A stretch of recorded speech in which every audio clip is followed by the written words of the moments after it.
A man fails his driving license test for the 192nd time. Taiwan is pleading with the citizens to stop changing their name to Salmon. And there's going to be a UK cruise to nowhere for vaccinated passengers. These are the weird stories for Thursday on Weird AF News, the only daily weird news podcast hosted by a comedian in a closet. The worst driver in history. A man in Poland fails to get his driver's license for the 192nd time. I think it's time to get a bus pass, buddy. Really get to know your feet, maybe. Possibly a bicycle should be in your future. A skateboard, perhaps. A 50-year-old Polish man isn't going to give up, though. He's been trying to get his driver's license for the past 17 years. He has failed at every single theory exam he's ever taken. The theory of driving a car has proved to be a very difficult subject for a 50-year-old man from the city of Piotrków Trybunalski. Did I say that? Anybody from Poland? Can you vouch for my pronunciation of this? Piotrków Trybunalski. I think that's pretty damn good. What's this guy's name? I'm sure I can't pronounce that either. For the past 17 years, this unnamed Polish man has failed every single theory test Polish drivers need to pass to acquire a driver's license. Theory? Driving theory? I don't think I took a driving theory test when I passed my driver's license. It was basically like rules of the road and then a practical exam where you're actually in the vehicle showing that you can operate it. So basically, rules of the road and operational was the test for me. That seems to be the way we do it in the United States. We don't really get into the theory of driving. Well, we're going to teach you propulsion now. And we're going to teach you the history of the invention of the tire. Like, it just seems like it's a little extra. But maybe in Poland, they just want you to know everything about cars before you get on the road. And maybe that's a good thing. It seems like in my country, we're too lenient with the driver's test. I could tell you a story about him. A very elderly man who I brought to get his driver's license renewed. He could not read anything. He couldn't see. He just couldn't see that eye test they give you. Finally, the person was just like, can you read the top one? He's like, yeah. W. Okay, here you go. They renew. Basically, I witnessed them renew the driver's license of a blind man, is what I'm saying. So in my country, it doesn't seem like people give a damn. Now, this Polish guy, to date, has attempted to pass the test 192 times, meaning that he has spent more than $1,550 on fees for the exam. Wow, that's a lot of money to keep going. With the 192 failed attempts, he beats the record of a British driver who passed his theory test on the 158th attempt. Well, it sounds like the British driver's test is pretty difficult as well. But this guy remains far away from the absolutely worst driver ever. A South Korean woman. It was an Asian lady. Oh, my money was on an Asian lady. Was your money? This Korean woman, she failed the test 950 times. How do you keep going? You fail a driver's test 950? What? How do they not just turn you away after 200 times? Like, just, you know what? Just turn around, lady. Just don't waste anybody's time anymore. This is a waste of your money as well. Just take the subway, man. Take the damn subway. I imagine in the future when there's self-driving cars, you don't even have to take a driver's license test, right? Because just the car's going to do it for you, I'd imagine. At some point, these driver's tests will be a thing of the past. Now, it says here, to obtain a driving license in Poland, one must first pass an exam testing the theoretical knowledge of driving before being allowed to take a practical exam. Theoretical? Do you mean the rules of the road, or do you mean like really the theory of driving? Well, you know, if you push on the gas pedal, it's so strange to me that the theory of driving is what you're having to study. So far, the number of theoretical test attempts has no limit in Poland. You can just keep taking it forever and ever. But the case of this driver has raised concerns about whether the number should be capped. Yeah, maybe you should cap it. At 100 times, man, I mean, it's pretty clear that this person, even if they pass, it's going to be a fluke, and they really are a danger to society if they're on the road operating a vehicle. Although if you're not passing the theoretical exam, is that so serious? Like, how are they doing on the road operating the machine? That's what I really want to know. Now, outside of this article, I went and did a search in Google for the most difficult and most simple driving tests. Apparently, in Egypt, pretty easy. Egyptian drivers only had to drive forwards and backwards 6 meters to pass the test. And a 10-question rules of the road test. That's it in Egypt. Seems pretty easy. In Uganda, the practical test is 30 questions long, but you only need to get 25% correct to pass. 25%. Here you go. You only know 1/4 of the rules of the road, but here's your license, buddy. Get on out there. Drivers in South Sudan don't even have to take a test if they can prove that they're fit to drive, whatever that means. I have 2 arms and 2 eyes. I guess I'm fit to drive. Now, moving on to some of the more difficult tests. In Japan, you're expected to attend a mandatory driving camp for 26 hours. Driving camp? Sounds like the basis of a great reality show, a Japanese driving camp. How many cars are ruined in the Japanese driving camp? How many? Okay, all right, enough of the... Never mind.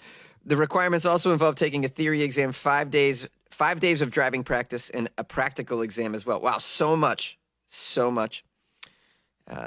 In France, okay, drivers have to clock 3,000 kilometers behind the wheel with an instructor before they can even book their test. Wow, that's a lot. 3,000 kilometers? It's like driving across the country, basically. Hey, man, you got to make sure these people are doing it right. I'm okay with that. That seems a little draconian. Maybe split the difference between some of these other places. China. Okay, I'm assuming China's going to be difficult. The theory test contains 100 questions and requires you to memorize 1,000 in total. There are then 2 separate practical assessments followed by a final theory test. Wow, that's very, very difficult. Oh, in Vietnam, the written exam is 450 questions long. How do you even have that many rules of the road in Vietnam? How could you possibly come up with 450 questions related to driving? I suppose you could. Be getting into some weird ones. Now, say you're getting a handy while you're driving. What do you pull over or do you just keep going? Jonesy, that was very crass. Oh, I'm sorry. This is Weird AF News. Where do you think you are? Taiwan officials are urging citizens to stop changing their name to Salmon. They're changing their name to Salmon, the fish. Why? A Taiwanese official has pleaded with people to just stop changing your name to Salmon, please, after dozens made the unusual move in order to take advantage of a restaurant promotion. Oh my. You would change your name to take advantage of a promotion, which is probably temporary. Let me guess, they're giving out a free piece of salmon sushi if you change your name to Salmon. Let's learn a little bit more about this idiocy. In a phenomenon that has been labeled salmon chaos by the media, about 150 young people visited government offices recently to officially change their name to Salmon. The cause of this sudden enthusiasm was a chain of sushi restaurants. Okay, under the 2-day promotion, which it's 2 days only, you're going to change your name to take advantage of a 2-day promotion. How cheap are you and stupid? What does it cost to change your name, though? I mean, maybe it's free and you could just change it back. So maybe this is kind of smart. I don't know. I'm not a big fan of salmon anyways. I would never do this. But if you were giving away, I don't know, some fried chicken sandwiches, maybe I would change my my name to fried chicken sandwich for a couple of days. If it didn't cost anything. Under the 2-day promotion, which ended on Thursday, any customer whose ID card contained Gui Yu, the Chinese characters for salmon, would be entitled to an all-you-can-eat sushi meal along with 5 friends. Well, that's a lot of free food. You get to feed 5 of your friends as well. Like maybe you owe them some money. You know, if you've just been a piece of crap of a friend. So you go change your name to Salmon and you say, you know what, guys, I'm going to take you all to dinner, finally. No, I didn't get a job. I don't have any money, but I'm still going to treat you guys. I've sacrificed my name. I'm going to be called Salmon for the rest of my life. But, you know, I just wanted to treat you guys. A nice thing to do for some friends. Taiwan allows people to officially change their name up to 3 times. First of all, why is there a limit on that? I don't know. Someone must have tried to change their name like 50 times. Like, all right, dude. Okay. You came in, you tried to change your name to Cow. You tried to change your name to Hoverboard. We're not taking this anymore. What is this? You're getting free stuff all the time? We're capping it to 3 times because people are just taking advantage of these giveaways. I can't imagine a reason why you'd want to change your name more than 3 times unless it was for these free giveaways. And is this common in Taiwan to just have these offers? Hey, change your name to this and we'll give you some free mayonnaise. Like this I've never heard of this before. And you know what? If it's a crappy thing, shame on you, business chain, for enticing people to maybe ruin their lives so they can get like a free Frisbee or whatever it is. You know, I don't think that's should be allowed as well. You going after these people for changing their names? Why don't you just go after these companies? Why don't you limit these companies from making such offers? You're enticing young people to change. You know, what's next? You tattoo McNuggets on your forehead and you get free McNuggets for a weekend?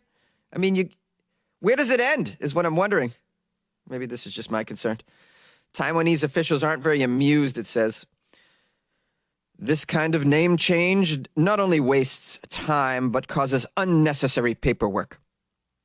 Yes, you're right, Chen Song-yen, the Deputy Interior Minister. I hope everyone can be more rational about it. Well, are you going to crack down on the sushi restaurant as well, sir? Local media ran interviews with people who had taken advantage of this promotion. Let's hear what these idiots have to say. Here's somebody who changed their name, a young person, college student. I just changed my name this morning to add the characters Bao Cheng Gui Yu. And we already ate more than $7,000 worth of sushi. That's Taiwan dollars. 7,000 Taiwanese dollars worth of sushi. That's about $200. I think it says here. Yes.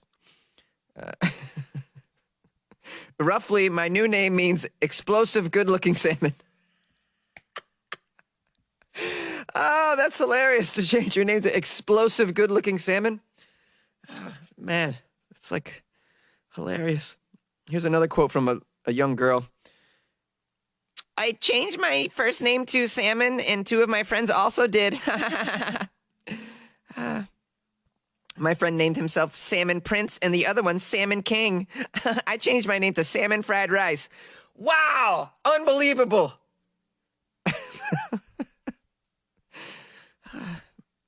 The media reported that one resident decided to add a record 36 new characters to his name, most of them seafood-themed, including lobster and crab and abalones.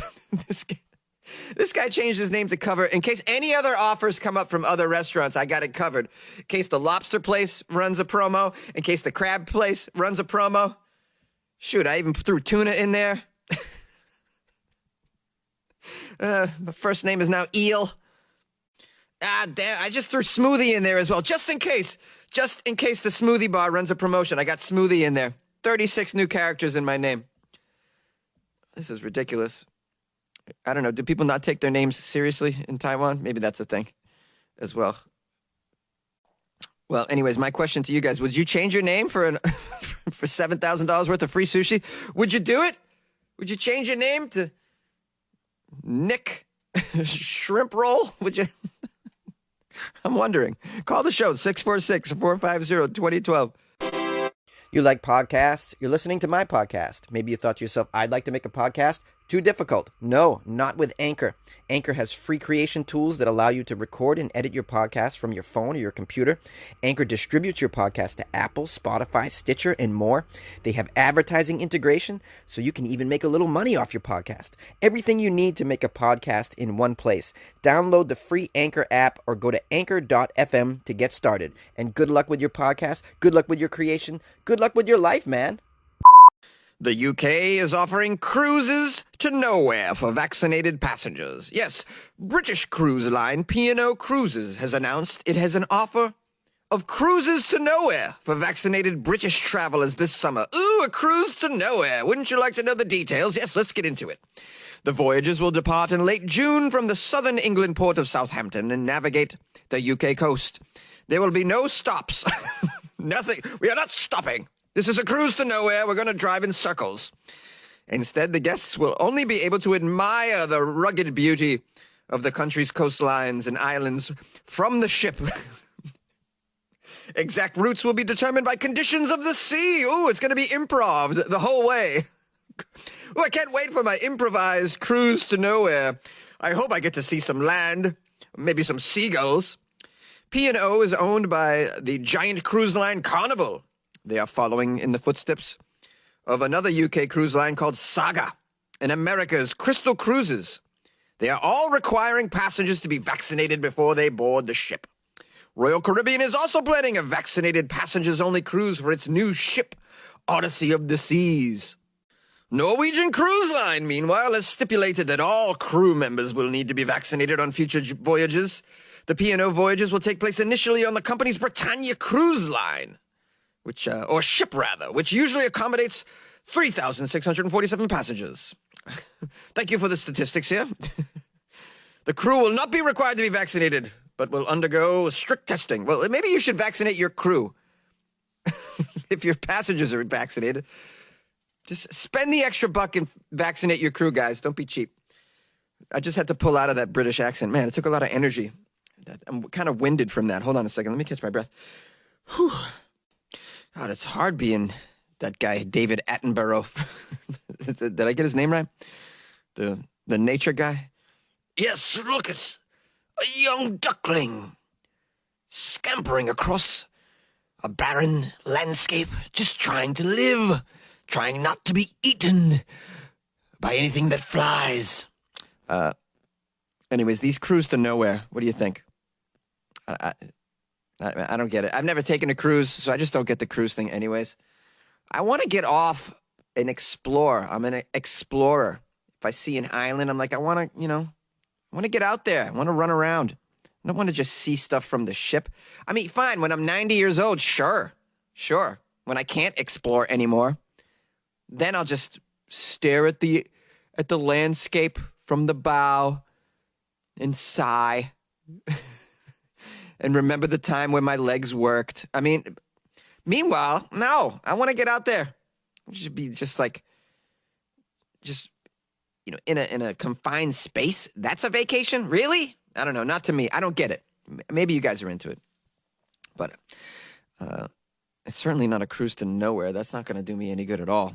I think it's time to just hang up the cruise ship for the time being. Just hang it up, guys. The jig is up. No one wants to admit the jig is up. The jig is up, cruise ships. For a while anyways. And, the price of plane tickets right now, they've come down a ways. My advice is to ditch the cruise line vacation idea and just go somewhere. Take a flight to anywhere. It's cheap. When's it going to be this cheap again? Do it. That's my advice anyways. You don't have to listen to me.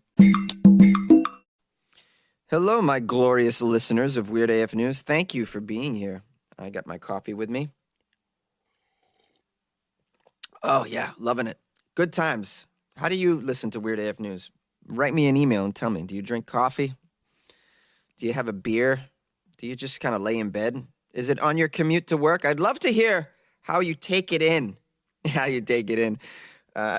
Yes, I would love to hear how you take it in. Email me, funnyjones@gmail.com. Call 646-450-2012. I got a nice message from, this is Alicia from Lincoln, Nebraska. I just made fun of Nebraska hardcore on a show, I think it was yesterday. She wrote, "Hey, Jonesy, I'm a faithful listener in Lincoln, Nebraska. If I don't get to listen to you during the week with my coworkers, my Jonesy fix is not filled." She gave me a nice story in here, too. And she says, "Love you, Jonesy. Laughter is the best medicine." Yes, laughter is the best medicine. I try to bring laughter. I know sometimes I go on angry rants and it's not so funny, so please forgive me. And sometimes I just sound like I'm not into it. But hey, man, this is what happens when you do a 5-day-a-week podcast. Some days I'm on, some days I'm off. But, what the hell? Most of the time, I'm okay, right? Most of the time. At the end of the day, it's free. So this is what you get. What else did I want to say? Yeah, if you'd like to send me a message, you got the email. You can also reach out to me on Instagram at FunnyJones and on Twitter at FunnyJones as well. I want to thank those of you who have taken the time to check out the Patreon. If you haven't, please do so. I put some pretty weird articles in there yesterday. Was it yesterday or the day before? No, it was the day before. Yeah, but I'm going to put a couple more in in a weird video that I came across as well. Just extra weird stuff that I like that I can't really do on the podcast. Visual stuff a lot of times that is better suited in a video format. I'll just put on the Patreon. But if you'd like to see some of that stuff, it's patreon.com/weirdafnews. But in addition to getting that stuff, you get the nice feeling that, you're supporting a 5-day-a-week podcast recorded in a closet, which is pretty cool. Not everybody can say that. I'm very happy to say that I had a comedy show last night. So things are they're not totally back to normal, but they're kind of getting there. I've had, 4 shows in the past 30 days, maybe? A month and a half, let's say, conservatively. I've had 4 shows in a month and a half, which is crazy, because I went so many months without a show, which is nice. As you guys know, I do stand-up comedy in the Los Angeles area. If you happen to be in the Los Angeles area, please reach out to me, and I'll get you to a show at some point, because at some point, there's going to be shows for everybody to go to. Last night's show was a private thing, but that'll change soon. We'll get back to live entertainment. We'll be coming back, guys. You're already seeing like sporting events you can go to, which is pretty cool. I was dismayed to see that I couldn't attend sporting events in Los Angeles. Like I even looked up teams that I would never normally go see, like Lakers, Clippers, Los Angeles Kings. But yeah, can't see live sporting events in Los Angeles yet. But then I looked on like the Phoenix Suns basketball team in Arizona. You can go see a Phoenix Suns NBA game. Like, what the hell? So it's a per state basis, obviously, and it seems a little arbitrary. So if you happen to be in a state where you can go see live music or live sports, you're lucky. You're lucky, because I can't do that around here, really. But, we get better and better each month, which is great. That was a long rant. I don't know why I shared all that with you. I guess I was just thinking about it, that's all. But reach out, say hello. I always love to hear from my listeners, and I'm very appreciative of all of you for lending me your time 5 days a week. So I'm really grateful. Tomorrow is Friday, Florida Friday, as you know, so please send me articles on Florida if you come across them. You can submit them through my website as well. WeirdAFnews.com has a little link that you can press. You can press a little link that allows you to submit articles. But the easiest way is to email funnyjones@gmail.com. All right, love you. Bye.